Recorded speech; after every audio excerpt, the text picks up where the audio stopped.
ప్రధానమంత్రి నరేంద్ర మోదీ నాయకత్వంలో దేశం అభివృద్ధి సంక్షేమ రంగాల్లో గణనీయమైన పురోగతి సాధించిందని కేంద్ర మంత్రి కిషన్ రెడ్డి అన్నారు. గత 12 ఏళ్లలో మోదీ తన పాలనలో ప్రత్యేకమైన ముద్ర వేశారని కిషన్ రెడ్డి పేర్కొన్నారు. దేశ అభివృద్ధితో పాటు సామాజిక సంక్షేమానికి కూడా కేంద్ర ప్రభుత్వం పెద్దపీట వేస్తుందని తెలిపారు. ఈ సందర్భంగా కాంగ్రెస్ పార్టీపై కూడా ఆయన విమర్శలు గుప్పించారు. అవినీతికి కాంగ్రెస్ కేర్ ఆఫ్ అడ్రస్ గా మారిందని ఆరోపించారు. బొగ్గు రంగంపై మాట్లాడారు. కోల్ సెక్టార్లో అవినీతి అక్రమాలకు ఎలాంటి అవకాశం లేకుండా చర్యలు తీసుకున్నామని తెలిపారు.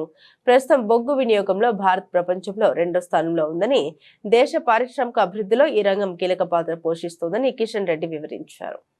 మన హైదరాబాద్ నగరంలో కూడా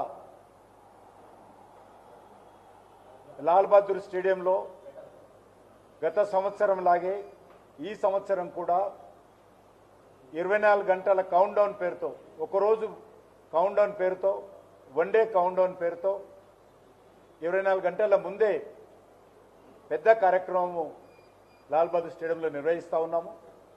20వ తేదీ ఉదయం 5 గంటలకు లాల్ బహదూర్ స్టేడియంలో యోగా కార్యక్రమం జరగబోతా ఉంది. నేను హైదరాబాద్లో ఉన్నటువంటి విద్యార్థులకు, యువకులకు, ప్రజలకు, పెద్దలందరికీ ఆహ్వానిస్తూ ఉన్నాను. మీరు 21వ తేదీ మీ ప్రాంతాల్లో జరుపుకోండి.